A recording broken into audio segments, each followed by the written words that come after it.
Hello everyone, आप सभी का स्वागत है आज की इस क्लास में। और आज का टॉपिक होने वाला है भारत पर तुर्क आक्रमण, जिसे हम बेहतर तरीके से समझने वाले हैं। आप किसी भी एग्जाम की तैयारी कर रहे हैं, एसएससी, रेलवे या स्टेट एग्जाम, उसके लिए ये क्लास आपके लिए बहुत ही इंफॉर्मेटिव होने वाली है। तो इस क्लास को पूरा देखिएगा। चलिए शुरुआत करते हैं हम अपने टॉपिक के बारे में। तो हम क्या पढ़ने वाले हैं? हम पढ़ने वाले हैं भारत पर तुर्क आक्रमण के बारे में। तो भारत पर तुर्क आक्रमण दो तरह के हुए, यानी कि पहली बार महमूद गजनवी ने आक्रमण किया और दूसरी बार मोहम्मद गौरी ने आक्रमण किया। तो इन दोनों के बारे में हम पढ़ने वाले हैं। पहले हम शुरुआत करेंगे महमूद गजनवी के बारे में। आज की इस क्लास में हम इस पर चर्चा करेंगे और इसके पश्चात नेक्स्ट क्लास में हम सभी मोहम्मद गौरी के आक्रमण के बारे में पढ़ेंगे। तो चलिए शुरुआत करते हैं। तो सबसे पहले हम कुछ तुर्कों के बारे में जान लेते हैं कि तुर्क कौन थे। तो अगर मैं तुर्कों की बात करूं तो तुर्कों का निवास स्थान भैया कहाँ पर था? तो आप कहेंगे तुर्कों का निवास स्थान चीन की उत्तरी पश्चिमी सीमा पर था। चीन की उत्तरी पश्चिमी सीमा पर इनका निवास स्थान था। कभी भी मैप में आप देखेंगे तो ऊपर नॉर्थ होता है और इधर क्या होता है? ऊपर नॉर्थ होता है और इधर होता है पश्चिम, यानी कि वेस्ट।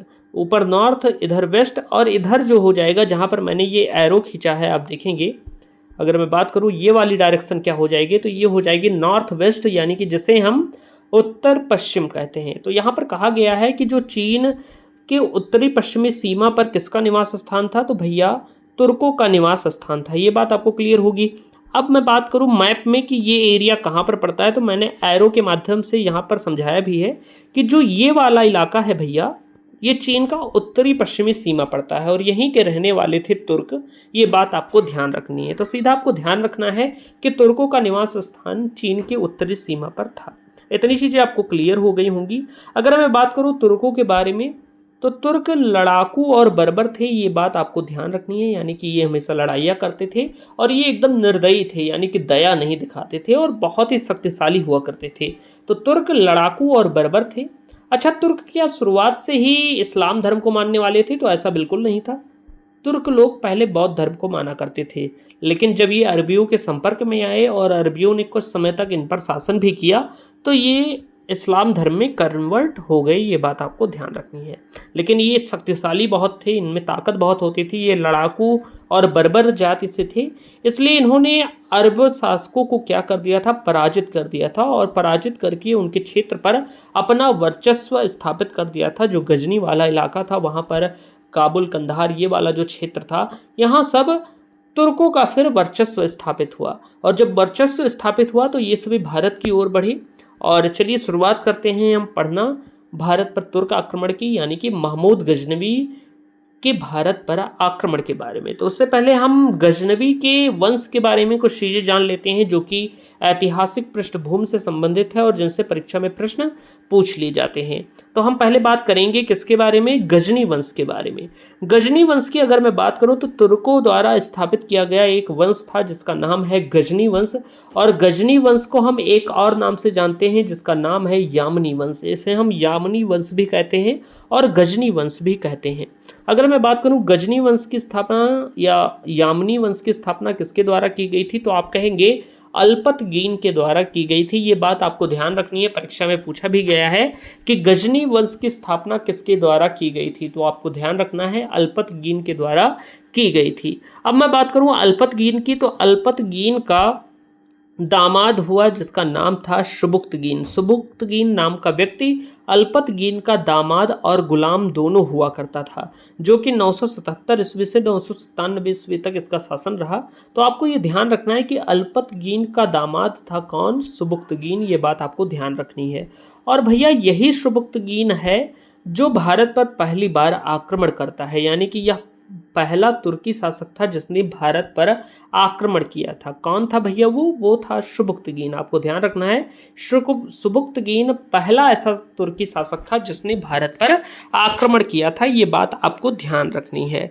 और इसी सुबुक्तगीन का पुत्र हुआ महमूद गजनवी, जिसके बारे में हम डिटेल तरीके से आज पढ़ने वाले हैं और जिससे परीक्षा में प्रश्न भी पूछे जाते हैं। तो सुबुक्तगीन का पुत्र हुआ महमूद गजनवी, जो 998 ईस्वी से 1030 ईस्वी तक शासन करता है और इसने भारत पर आक्रमण किए और टोटल 17 बार भारत पर आक्रमण किया था। ये बात भी आपको ध्यान रखनी है।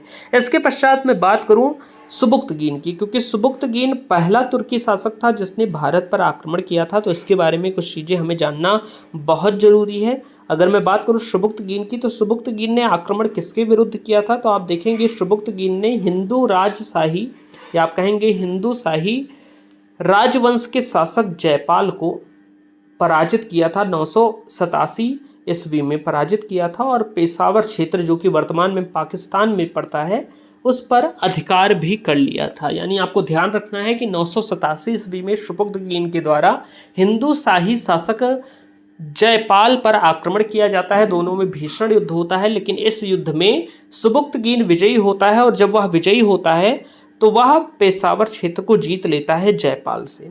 इसके पश्चात मैं बात करूं तो इस युद्ध को जीतने के पश्चात सुबुक्तगीन ने अमीर उल उमरा की उपाधि धारण की थी, जो बात आपको ध्यान रखनी है। अब इतनी चीज़ें इंपॉर्टेंट है, ये जयपाल इंपॉर्टेंट है क्योंकि आगे महमूद गजनवी भी इस पर आक्रमण करेगा और उसके बारे में हम पढ़ने वाले हैं। अब चलिए उनके पिता के बारे में हमने जान लिया, अब बारी आती है महमूद गजनवी की, जो कि सुबुक्तगीन के बाद शासक बनता है। और भैया महमूद गजनवी चच्चा यही हैं, आपको ध्यान रखना चाहिए। ये रहे आपके महमूद गजनवी। फोटो वोटो देखे रहो, फोटो देखने से जल्दी याद हो जाता है। ये हैं महमूद गजनवी जिन्होंने भारत को एकदम त्रस्त बुला दिया, यानी कि इतनी बार लूटा और लूटने ही आए थे, ये धन दौलत लूटने आए थे। तो ये भैया यही हैं महमूद गजनवी और इनका भारत पर आक्रमण हुआ। अब हम पढ़ने वाले हैं भारत पर महमूद गजनवी के आक्रमण के बारे में। तो चलिए शुरुआत करते हैं महमूद गजनवी। पहले हम जान लेते हैं इसके बारे में कुछ बेसिक इंफॉर्मेशन कि जो महमूद गजनवी था इसने भारत पर 17 बार आक्रमण किया था। ये बात आपको ध्यान रखनी है। इसका उद्देश्य क्या था, तो आप कहेंगे कि जो महमूद गजनवी था इसका उद्देश्य था भारत में लूटपाट और इस्लाम धर्म का प्रसार करना।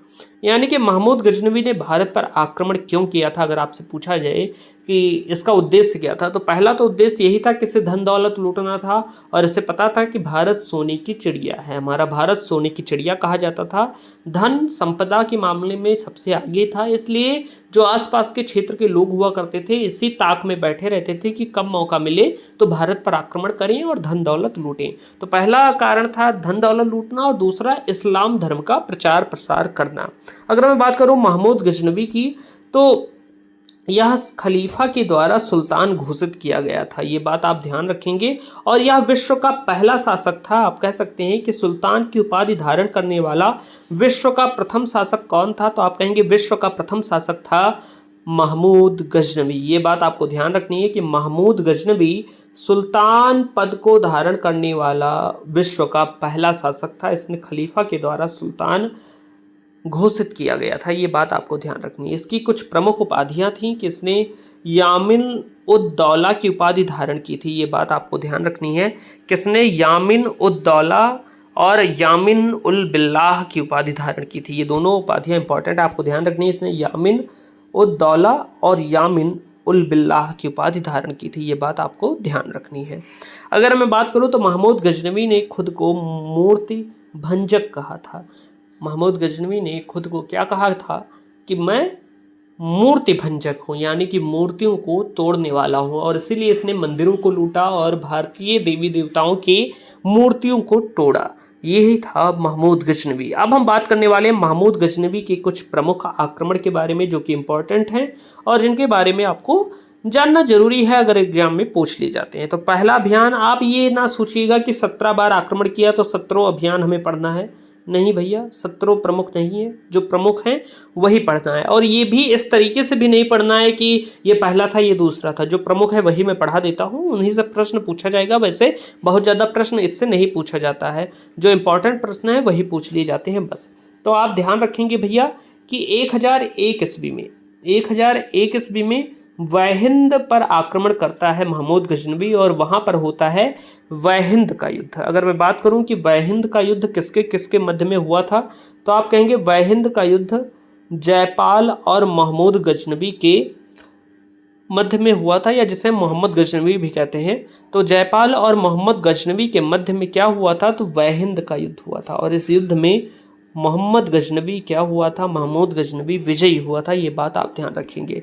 भैया आप यहाँ पर नोटिस कर रहे हैं कि सुबुक्तगीन ने भी जयपाल पर आक्रमण किया था 987 ईस्वी में, और उसके पश्चात आप देखेंगे लगभग 14 वर्षों बाद उसका पुत्र महमूद गजनवी भी जयपाल पर आक्रमण करता है, और दोनों बार जयपाल पराजित होते हैं। इस बार भी महमूद गजनवी जीतता है। तो भैया इस पराजय के बाद जयपाल बहुत ज़्यादा शर्मिंदा हुए, और महमूद गजनवी ने जयपाल को बहुत ज़्यादा अपमानित भी किया था। ये बात आप ध्यान रखेंगे कि महमूद गजनवी ने जयपाल को बहुत ही ज़्यादा अपमानित किया, जिसके बाद जयपाल अत्यंत निराश हुए, उन्हें अत्यंत दुख हुआ। और इसके पश्चात उन्होंने क्या किया भैया, तो आप देखेंगे कि जयपाल ने अपना राजपाट अपने पुत्र आनंदपाल को सौंप दिया और खुद आत्महत्या कर ली। यानी आप कहेंगे कि जयपाल जब दूसरी बार, एक बार तो सुबुक्तगीन से पराजित हुआ था, जब दूसरी बार उसके पुत्र मोहम्मद गजनवी से पराजित हुआ, तो इस बार मोहम्मद गजनवी ने इसे बहुत ज़्यादा अपमानित किया और इसने खुद भी अपमान सहा, यानी कि बहुत ज़्यादा ये निराश हुआ। और इसके पश्चात जयपाल ने आत्महत्या कर ली, और आत्महत्या कर ली, अपने पुत्र आनंदपाल को शासक बना दिया। ये बात आप ध्यान रखेंगे।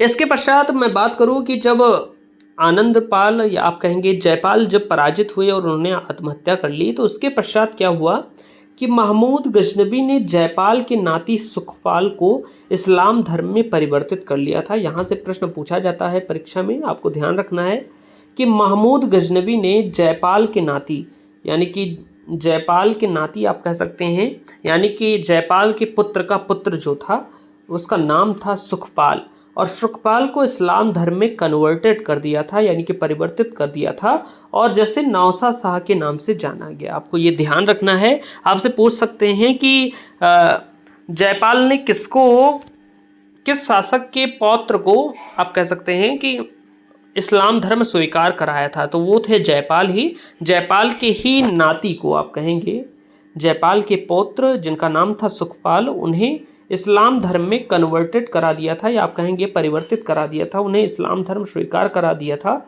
और उसके बाद सुखपाल को क्या नाम दिया गया था महमूद गजनवी के द्वारा, तो नौसा शाह का नाम दिया गया था। ये बात आपको ध्यान रखनी है। इसके पश्चात मैं बात करूं 1005 ईस्वी में, तो 1005 ईस्वी में महमूद गजनवी ने शिया संप्रदाय, देखिए उसे खास ये मतलब नहीं था कि मैं इस्लाम धर्म के लोगों को नहीं मारूंगा, उसे सिर्फ लूटने से मतलब था, धन कमाने से मतलब था। इसलिए महमूद गजनवी ने आप देखेंगे शिया संप्रदाय के शासक अब्दुल फतेह दाऊद को भी पराजित किया था, और उसके राज्य को भी लूटा था 1005 ईस्वी में। ये बात आप देखेंगे। इसके पश्चात आप देखेंगे 1008 ईस्वी में होता है एक आक्रमण जिसका नाम है नागरकोट का हमला। आप देखेंगे नागरकोट पर महमूद गजनवी के द्वारा हमला किया जाता है। ये नागरकोट कहाँ पर पड़ता है, तो हिमाचल प्रदेश में पड़ता है, और यहाँ जयपाल के पुत्र आनंदपाल को पराजित किया था महमूद गजनवी ने। ये बात आपको ध्यान रखनी है। 1008 ईस्वी में महमूद गजनवी ने नागरकोट पर हमला किया और यहाँ पर जयपाल के पुत्र आनंदपाल को पराजित किया। इसके पश्चात आप देखेंगे 1014 में, बस आपको ऐसे ध्यान रखना है कौन कौन से आक्रमण हुए। इसमें इंपॉर्टेंट आक्रमण नागरकोट वाला है, बैहिंद वाला है।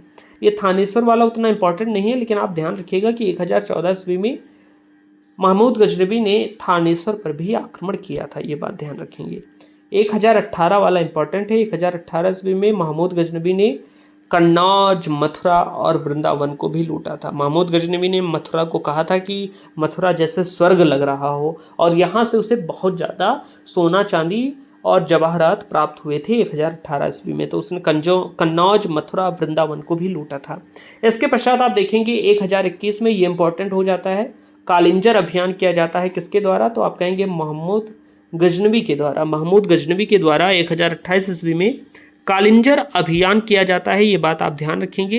कालिंजर अभियान कहाँ, किस शासक पर किया जाता है, तो आप देखेंगे कि चंदेल वंश के शासक हुआ करते थे जिनका नाम था विद्याधर। चंदेल वंश के शासक विद्याधर से संघर्ष हुआ महमूद गजनवी का, और ये जब संघर्ष हुआ, यानी कि जब महमूद गजनवी ने कालिंजर के किले पर आक्रमण किया, कालिंजर पर आक्रमण किया, तो वहाँ के शासक विद्याधर हुआ करते थे जो कि चंदेल वंश के शासक थे। और महमूद गजनवी क्या हुआ कि महमूद गजनवी कालिंजर के किले पर अधिकार नहीं कर सका था। ये बात आप ध्यान रखेंगे कि कालिंजर का किला जो था उस पर महमूद गजनवी ने अधिकार नहीं कर पाया था। क्यों नहीं कर पाया था? क्योंकि ये किला बहुत ज़्यादा मजबूत था और विद्याधर भी एक शक्तिशाली शासक थे। हालांकि महमूद गजनवी जीत सकता था, लेकिन जो किला था, जब विद्याधर ने देखा कि वह खुद पराजित हो रहा है तो वह किले के अंदर चला गया था अपनी सेना लेकर। और भैया जो कालिंजर का किला था वो बहुत ही मजबूत था और उसे भेद नहीं कर सका कौन? महमूद गजनवी, यानी कि उस किले को नहीं तोड़ सका और ना ही उसे जीत सका। तो इसके पश्चात क्या होता है कि जब दोनों वर्गों की शक्तियां बराबर होती है तो वहां पर होती है संधि।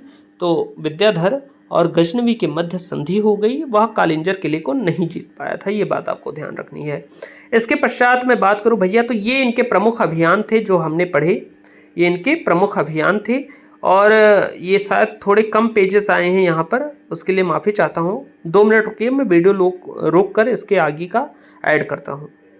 चलिए बात करते हैं सोमनाथ मंदिर पर आक्रमण की, यानी कि महमूद गजनवी के द्वारा जब सोमनाथ मंदिर पर आक्रमण किया गया। स्लाइड कम ऐड हुई थी तो उसे ऐड करने लगा था, कभी कभी गलती से हो जाता है। तो चलिए शुरुआत करते हैं सोमनाथ मंदिर पर आक्रमण की, जो कि 1025 ईस्वी में महमूद गजनवी के द्वारा किया गया था। और ये बहुत ही महत्वपूर्ण आक्रमण है और इसके बारे में परीक्षाओं में बहुत ज़्यादा प्रश्न पूछे गए हैं। आपसे यही पूछ लेता है कि सोमनाथ मंदिर का आक्रमण कब हुआ था, तो आपको हमेशा ध्यान रखना है 1025 ईस्वी में, ये आपको याद होना चाहिए। सोमनाथ मंदिर कहाँ पर स्थित है, तो आप कहेंगे यह गुजरात में स्थित है। ये बात आप ध्यान रखेंगे कि सोमनाथ मंदिर गुजरात में स्थित है। इतनी चीज़ें आपको क्लियर हो गई होंगी। ये महमूद गजनवी का 16वां आक्रमण था। ये बात आपको ध्यान रखना है कि जब उसने सोमनाथ मंदिर पर आक्रमण किया था तो यह उसका 16वां आक्रमण था। अगर मैं बात करूं तो इसने सोमनाथ मंदिर पर आक्रमण किया और उसे बहुत ही बुरे तरीके से लूटा था, यानी कि बहुत ज़्यादा सोना धन प्राप्त किया था। आप देखेंगे कि जब वह 16वां आक्रमण सोमनाथ मंदिर पर करता है तो उसने सोमनाथ मंदिर को खूब लूटा और इसके पश्चात क्या किया? लूटा भी और हिंदू आस्था को ठेस भी पहुंचाई। उसने यहाँ के शिवलिंग को तोड़ दिया और शिवलिंग को तोड़कर उसका एक टुकड़ा गजनी ले गया था और ऐसा कहा जाता है कि उस टुकड़े को गजनी में एक मस्जिद पर जाकर, मस्जिद की सीढ़ियों पर जाकर फेंक दिया था। और इसीलिए ये जो आक्रमण था ये हिंदू आस्था को, यानी कि धार्मिक आस्था को ठेस पहुंचाने वाला आक्रमण था। यानी कि जो हिंदू लोग हैं, आप जानते हैं, बहुत ज़्यादा भक्ति पर विश्वास रखते हैं, तो हिंदू आस्था को सबसे ज़्यादा क्षति पहुंचाने वाला आक्रमण कौन सा था, तो आप कहेंगे यह सोमनाथ मंदिर का ही आक्रमण था। क्योंकि आप जानते हैं कि जब किसी के धर्म के विरुद्ध कोई कार्य किया जाता है तो बहुत ज़्यादा ठेस पहुंचती है, इसलिए ये आक्रमण बहुत ज़्यादा क्षति पहुंचाने वाला था। इसने हिंदू आस्था को बहुत ज़्यादा क्षति पहुंचाई। अगर मैं बात करूं कि गुजरात में स्थित सोमनाथ मंदिर पर जब महमूद गजनवी ने आक्रमण किया तो उस समय गुजरात का शासक कौन हुआ करता था, तो आप कहेंगे उस समय गुजरात का शासक भीम प्रथम नाम के शासक हुआ करते थे, जो कि चालुक्य या सोलंकी वंश के शासक थे। चालुक्य वंश को हम सोलंकी वंश भी कहते हैं। तो इस समय भीम प्रथम का शासन हुआ करता था, लेकिन ये रोक नहीं पाए थे क्योंकि ये नए नए शासक भी बने थे, उतना इनको अनुभव नहीं था। और जो महमूद गजनवी की सेना थी बहुत ज़्यादा शक्तिशाली थी, तो उसके सामने ये टिक नहीं पाए थे, ये पराजित हो गए थे, ये रोकने में असमर्थ हो गए थे। इसके पश्चात आप देखेंगे कि जब महमूद गजनवी सोमनाथ मंदिर को लूट कर वापस जा रहा था तो वापस लौटते वक्त क्या हुआ कि हमारे भारत के कुछ वीर योद्धाओं ने इसका बदला लिया, जो कि खोखर जाट हुआ करते थे। खोखर जाटों ने महमूद गजनवी पर आक्रमण कर दिया था। जो सोना लूटकर ये लेकर जा रहे थे वापस, इनकी टोली पर आक्रमण कर दिया था खोखर जाटों ने, और जाटों ने आक्रमण किया और कुछ हिस्सा ले भी लिया था इनसे और इनको बहुत ज़्यादा परेशान किया। यानी कि जब ये सोमनाथ मंदिर को लूटकर वापस गजनी जा रहे थे धन दौलत को रखने, तो वहाँ पर रास्ते में खोखर जाटों ने इसका बदला लिया और इन्हें खूब ज़्यादा परेशान किया। आप देखेंगे कि लगभग 40 टन सोना यहाँ से प्राप्त हुआ था महमूद गजनवी को। सोचिए कितना ज़्यादा धन संपदा थी सिर्फ सोमनाथ मंदिर पर।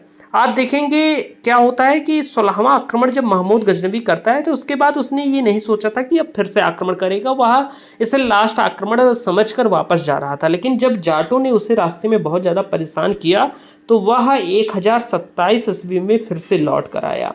यानी कि आप देखेंगे 1025 में सोमनाथ मंदिर पर आक्रमण हुआ और उसके बाद आप देखेंगे 1027 में महमूद गजनवी फिर से वापस आता है और इस बार वह खोखर जाटों के विरुद्ध अभियान करता है। ये बात आप ध्यान रखिएगा कि यह इसका 17वां अभियान था या आक्रमण था और इसे इसका अंतिम आक्रमण भी कहते हैं। ये बात आपको ध्यान रखनी है। अंतिम अभियान कब हुआ था?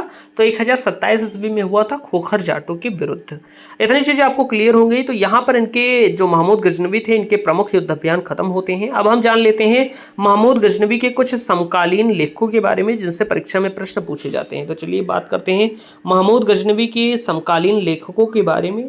तो महमूद गजनवी के समकालीन लेखक के बारे में तो हम बात करते हैं कि इनके दरबारी लेखक कौन थे। तो आप देखेंगे महमूद गजनवी के दरबारी लेखक थे उतबी या दरबारी इतिहासकार हम इसे कह सकते हैं। उतबी की रचना क्या है? तो किताबुल यामनी है। इनकी रचनाओं से ज़्यादा प्रश्न पूछे जाते हैं। आपसे पूछा जा सकता है कि महमूद गजनवी का दरबारी लेखक या दरबारी इतिहासकार कौन था? तो आप कहेंगे उतबी था और इसने किताबुल यामनी नाम की पुस्तक लिखी थी। ये बात आपको ध्यान रखनी है, किताबुल यामनी। इसके पश्चात मैं बात करूँ फिरदौसी की, तो फिरदौसी से बहुत ज़्यादा प्रश्न पूछे गए हैं परीक्षाओं में। आपको ध्यान रखना है कि जो फिरदौसी थे इन्होंने शाहनामा नाम की पुस्तक लिखी थी। किस पुस्तक को लिखा था इन्होंने? तो इन्होंने शाहनामा नाम की पुस्तक लिखी थी, शाहनामा। और शाहनामा जो है वो ईरान का महाकाव्य है। ये बात आपको ध्यान रखना है। तो ये बात आप ध्यान रखेंगे कि ईरान का महाकाव्य क्या है। तो ईरान का महाकाव्य है शाहनामा। क्या है? शाहनामा, जो कि फिरदौसी के द्वारा लिखा गया है।